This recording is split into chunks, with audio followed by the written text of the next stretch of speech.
What up, everybody? Now, this past weekend I didn't have any wrestling events. I did not participate in any wrestling shows this past weekend. But this coming up weekend, I have two back-to-back. Friday, I'll be in Elton, Louisiana, and then for Takedown Entertainment. Then Saturday, I will be in Gulf Coast Power Pro Wrestling at the McDonald Gym in Beaumont, Texas, and I'll more than likely be defending my Gulf Coast Power Pro Wrestling heavyweight title. But before I cover any of that, which will probably be in a video later on this week, I thought I'd cover, I'd ask some people what I should talk about on my next episode of the Lucha Lounge, which is this one, and I got some pretty good comments and some pretty decent questions, so I thought I'd cover those.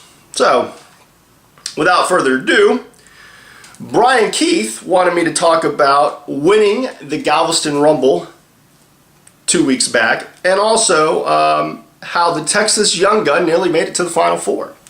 So, back on February 11th, TASW went back to Galveston for the first time in 14 years, and they presented the Galveston Rumble, the inaugural Galveston Rumble.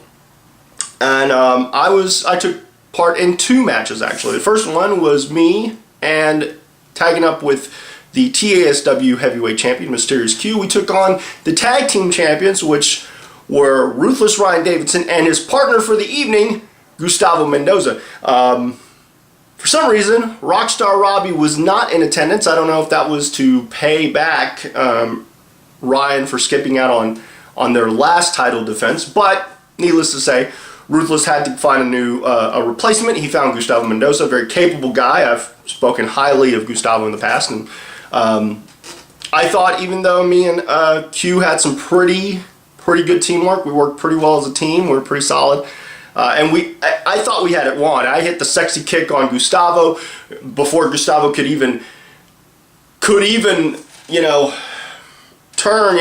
fall to the ground. Q grabbed him, hit him with the Q cutter. I thought it was over. I went to make the 3 count. There was no ref. Look, here comes Ryan. Ryan's coming in the ring. I thought, oh man, I'm going to give a sexy kick for his trouble. He ducked it, gave me a low blow, and then hit me with the Davidson driver. And then put Gustavo over me for the 1, 2, 3. And so they retained. However, at the end of the night, the Galveston Rumble, which was an 11-man over-the-top battle royal. Royal Rumble rules, 2 guys start. The Texas Young Gun was one of the first participants, and he lasted until the final 5. It was a very competitive matchup. You had a lot of guys who had wrestled earlier in the night. And I want to say he really impressed me with his resilience. At one point he was taking finishing moves and big moves from pretty much everyone. Myself excluded, I was being pummeled at most points. However, he got down to the final 5, and it took actually Ruthless Ryan Davidson, Gustavo Mendoza, and Mysterious Q to eliminate the Texas Young Gun. So El Campo Rumble, I think, is March 3rd. So I look for big things from the Texas Young Gun. Yeah, again, I was impressed with his resilience. But at the end of the night, I got down to us 4. It was Q, myself, Gustavo, and Ryan, and all partnerships kind of went out the window. Me and Q tried to stay. I think we wanted to be the last 2. However, Q went for his signature move, the 713. He was going to hit it on Gustavo. Ryan just threw him out, used his momentum against him. Ryan turned around, got a sexy kick for his trouble, so I got a little bit of revenge on Ruthless, and then Gustavo tried to eliminate me, and I turned the tables on him and eliminated him, so I actually eliminated the Tag Team Champions single-handedly. So yeah, I won the first ever Galveston Rumble. And it's always great to win and be the last person people see, and again, it was a good matchup, and obviously made up for me losing earlier in the night. But some other comments I got. One from Gilbert Thipiano, and I'm hopefully pronouncing this right. He's actually on YouTube, so what up, Gilbert? I appreciate the question. He asked if I've ever watched Glow, back in the 80s, and letting me know they're coming out with a documentary of Glow, which was, I think, Gorgeous or Glory. Was it Gorgeous Ladies of Wrestling? I think it was Gorgeous Ladies of Wrestling. Correct me if I'm wrong. And I saw very little of it, unfortunately.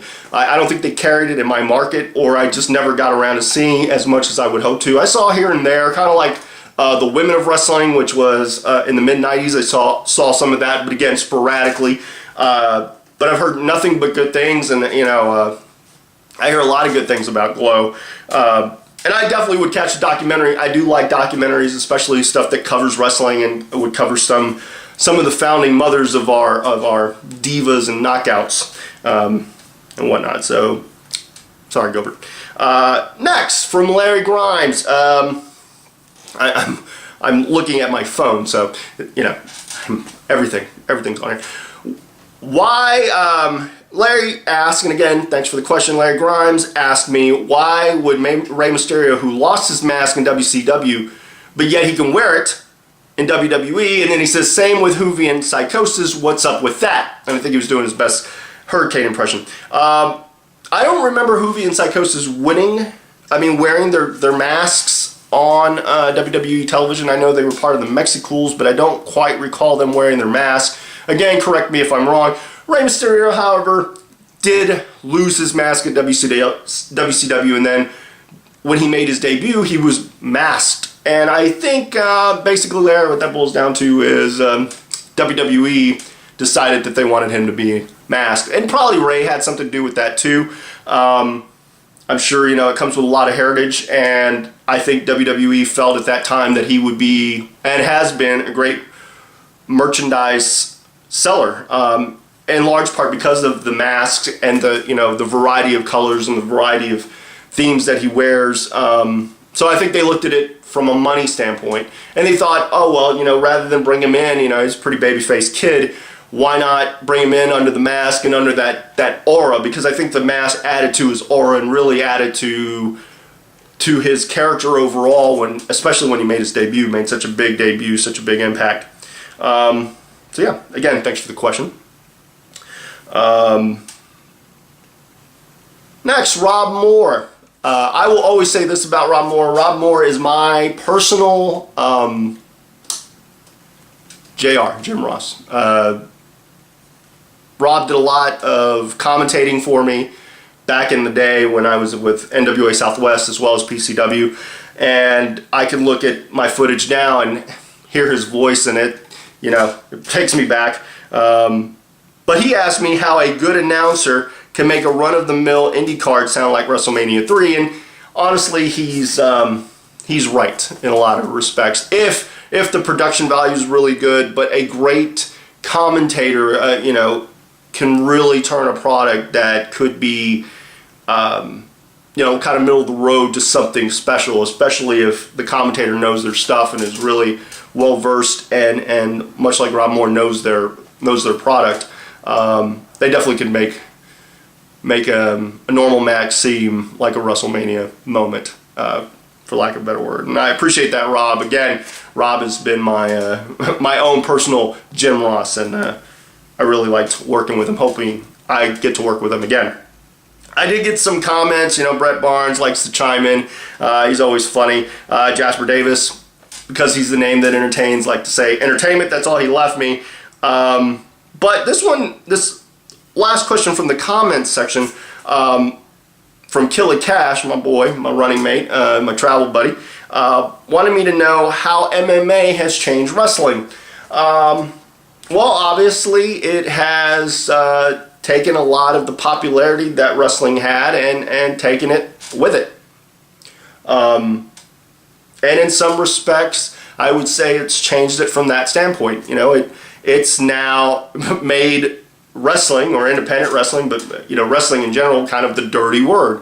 Again, much like boxing probably did, at some point with wrestling. MMA has, specifically because I know I get told this a lot, or asked this when I do mention I'm a wrestler. It's, do you do that real MMA stuff or that fake televised wrestling stuff, that WWE fake stuff? And, once I stopped thinking of what I would do to the person, I answer the question.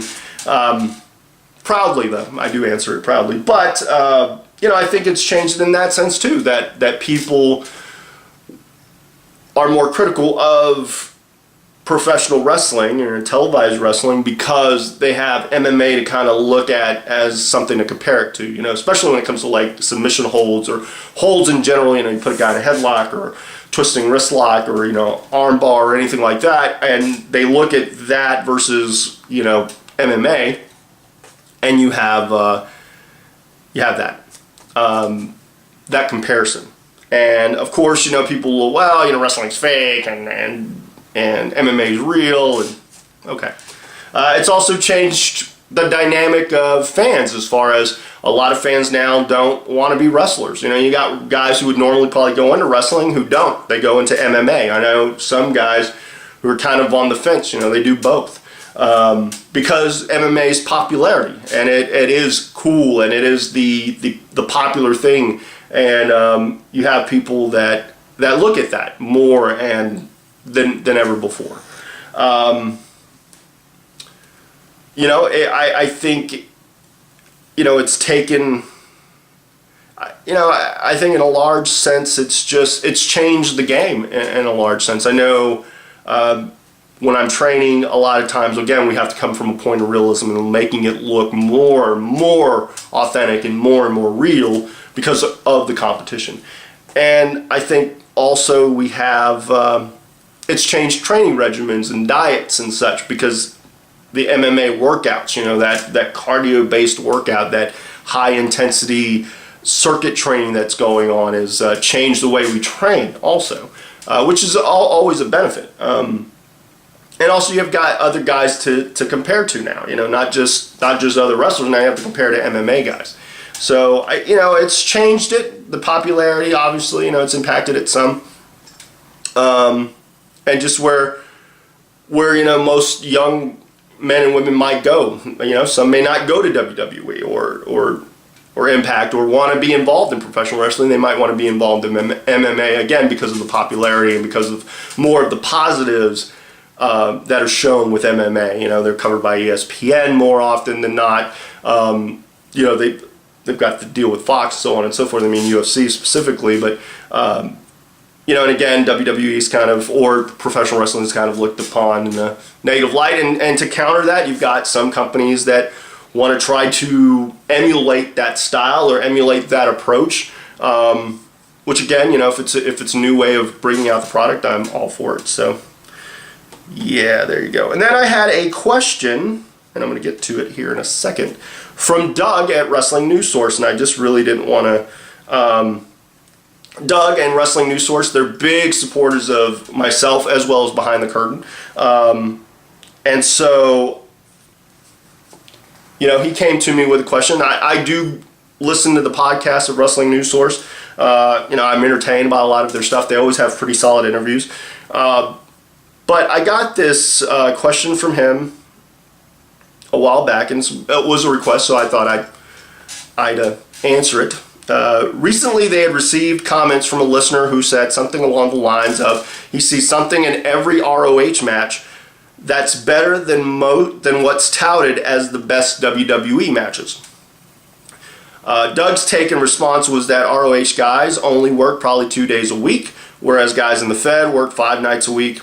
It's impossible, or at least very hard, to work a work rate heavy, big bump, stiff match 5 days a week. The average match is taxing on the body, but but that style and pace 5 nights a week is murder on the body and career shortening. Plus, it's just not the Fed style anyway. They work a very purposely, deliberately paced match. Can you add can I add my thoughts as someone with a lot of ring experience, or correct any misconceptions that he has? Again, Doug, I want to thank you for posing this question for me, and this is probably going to be the question that I finish with, or finish this Lucha Lounge with. So I'm going to cover, a couple of the points. Again, every person who is a fan, whether it be of wrestling in general, has probably their ideal federation, or their ideals as far as what makes good match quality, or what makes a good match great, or what makes a match a 5-star match. And that's very subjective, because again, it depends on how you were raised. If you were raised on just ROH and then you watched WWE or even Impact, you might be like, well, Not a fan of it. Same goes if you were brought up in the 80s and you see ROH. You may not be a fan of it because it's, to you, not what you grew up watching.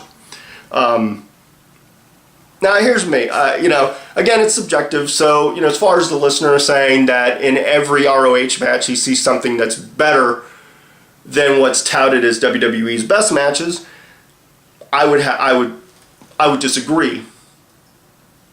Simply because I don't view it that way. I don't think there's every match on any particular promotion that's better than other promotions. You might have good cards, but to say that every match you ever see from ROH is way better than anything you see at WWE, again, I'd want to know why you would say that, especially the best stuff. Like, if you're to tell me that an opening match on ROH TV is better than Michaels Taker from WrestleMania 25, I'd say no, I don't agree with you. If you'd say, any just run of the mill, 3-minute squash match, Michael Elgin against, two guys, while athletically really impressive, would rival that of a John Cena, CM Punk from Money in the Bank and that whole storyline. Now, Doug did have some good points. Most ROH guys, unless they're, even if they're heavy, and if they're traveling all over, working those high spot matches 5 days a week would probably be very career shortening, unless you just got accustomed to it. I wouldn't say accustomed, because I don't know if your body gets acclimated to bumping. You go through training, and after so much time, it can become second nature. And if, part of that second nature is the high flying deal, I could understand you getting acclimated. But it is a tough grind. I would say, maybe the guys have a little bit of break on house shows, especially if, they're given more more time with their matches, if they're given more, where they could kind of take it a little bit easy. But again, you're having to bump, 5 days a week if you're at the Fed. And it is more of a deliberate pace. I was always taught when I started out that less is more. When I went to Booker's, it was the same thing. Less is more. It's about the story you're trying to tell. The Fed has its formula, and they have their ways. This is how a match should be structured. And there's nothing wrong with that, because they're able to, that's how they train their guys. And I mean, when guys go to developmental, they have to learn, and it takes, someone special to kind of create their own flair within the confines of what is, considered WWE style wrestling. It is taxing on your body, whether you're doing it 2 nights a week or 5 nights a week, and it is career shortening. My thing with ROH, while I have seen some really solid matches and I've seen some great talent come through those doors, and there's some guys that wrestle a great pace, and some guys who come from the Fed say, well, it's more open, there's more of an opportunity to be creative. And I believe that. I believe you're given more opportunity to showcase what you can do. But I could never sit here and say that, even if I watched all of Ring of Honor and I got immersed in it, that it would be the only style of wrestling that I would like. It's heavily influenced by the Japanese strong style, which again, in parts Lucha Libre and parts European, and it's just kind of a melting pot of things, and it's got its place. It does have its place, and I'm entertained with some of it. But, at the same time, from a fan standpoint, I can't sit here and say that every match that I see on ROH TV outdoes some of the best stuff that I've seen on WWE television, simply because that's what I grew up watching. I grew up watching that style, and I grew up, when I was breaking in the business, being told that less is more. That to wrestle on a main event level not only did you have to look the part, act the part, make things look so so snug, so stiff, that you got to that level, but you also had to have a reason for what you were doing. And sometimes with ROH, I get lost in what they're doing or why they're doing stuff. And again, I know it's probably a different psychology. You know, like maybe their false finishes do incorporate bigger moves. But there are times when I watch certain matches and I'm not really in tune with the story that they're trying to tell. And for me, the story is paramount. You know, the characters obviously are paramount.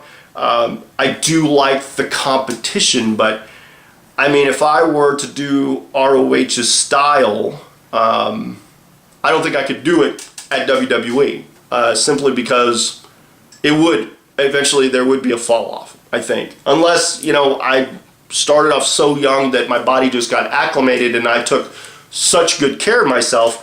But I mean, you find even in WWE that guys do get injured off of, you know, the most simple of moves. Or, you know, look at something like Jesse Sorensen, you know, a simple, not simple in the fact, you know, the moonsault was executed a certain way and the guy had to kind of shorten up, and then next thing you know, I mean, the C1 vertebrae is fractured, and you know, you got to feel for a guy like Jesse. You know, my prayers are out to that guy. You know, but back to the, you know, as far as the question goes, I think I can't simply say that. Again, if you were at ROH and you were dealing with that crowd, you might have to acclimate yourself to that style. But at the same time, I love the storytelling of WWE in a lot of senses. I get some of the arguments of watered down and the style and this, that, and the other, but there's some stuff that I watch now and I'm blown away by it, just by the storytelling. And for me, the storytelling will win out, and you put a good story out there, and I'm immersed in it, then there you go. But I mean, yeah, that ROH style could be pretty taxing on anyone's body, and I think you know what. But the thing is that the guys at ROH, a lot of them have been trained for so long and know their body so well and have good body control that they can avoid a lot of careless injuries. Where, you know, when I see guys trying to emulate the style, which, you know, sometimes is a fear, is that the guys don't know how to execute the moves and they're trying to execute them and they're not really that well versed in it. So I don't know, you know, I think it's rough across the board, and I think as fans you just have to watch it for what it is. And if you're fans of ROH, great, man, that's great. And if that's all you want to be a fan of, okay. If you're a fan of Impact, great. And if you're a fan of WWE, great. But I think, you know, collectively, I think it's, you know, just being a fan of wrestling. And there's different styles for different people. And I think as they, you know, WWE does have some guys in FCW that have worked the indies, and hopefully when they call them up, you'll see some of that creativity. And maybe people won't be like, well, you know, it still ROH is way better. Again, it's all subjective. You can ask plenty of people that have problems with ROH's wrestling style and love WWE style, or, you know, people who don't like either style and want to see more of the way back in the day Lucha Libre style, or, you know, well, I don't like any of that. I want to see what Japan does, or what England, you know, the UK does. So again, man, we're all fans in the end. Now Andy Akers did send me a message. However, I just really don't feel like I'd have time to cover it, and it was basically breaking down the champions for all three of the major promotions and what I think of each, and, you know, just kind of break them down. And Andy, I promise I will get to that probably in the next couple of videos if I get a chance. If I have an opportunity, maybe I'll cover it next video, or the video after that, just depending on what I've got else going on. But I do plan on answering that question, breaking down the champions, so on and so forth. Again, I want to also send out my not my condolences, but my prayers out to Franco D'Angelo, a good friend of mine, former travel buddy, former tag team partner. Was involved in a pretty serious car accident. You know, last I heard he was in surgery, having surgery. That was yesterday. You know, broken pelvis. You know, many broken feet is what I heard. And I'm, of course, you're worried about the head and head trauma and whatnot. I'm hoping that he has a full recovery, just for the sake of living a healthy and normal life.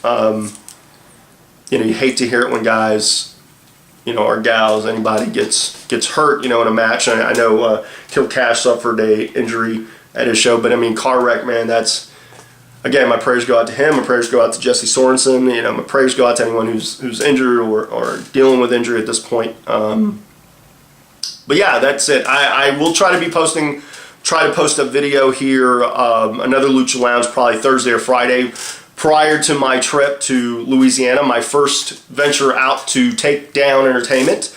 I think it's taking place in Elton, Louisiana, but I will get that information for you by my next video. And again, I'm making my debut there, and then I've got to defend my Gulf Coast Power Pro Wrestling heavyweight title February 25th in Beaumont, Texas, and I will cover that. And then if time allows, I'll probably cover the champions roll call of each of the three big promotions, and what I think of each champion, and so on and so forth. So be on the lookout for that. Again, if anyone has questions or comments or concerns, always feel free to send me a message. If there's something that you want me to talk about in upcoming episodes, feel free to chime in. Please tell your friends to subscribe. If you haven't subscribed, please do subscribe. I do love having a big audience, and I do hope people love listening to what I have to say, and I do appreciate those who take the time to listen to what I have to say, and those who are fans of mine, and those who are, always love to DeMark out, and those who love to know that there is no show without Steve DeMarco. Most importantly, I like to always tell all of you, just stay cool, stay sexy, stay classy. But you know what? You're visiting the Lucha Lounge. You are DeMarking out. You do subscribe to this, and you do leave me your comments and your questions and your concerns and your feedback, which I love. So if you do all of that and you're enjoying just being a wrestling fan and enjoying this time, the DeMark out era, the year to DeMark out that will be for more years to come, then you're all of those. So later.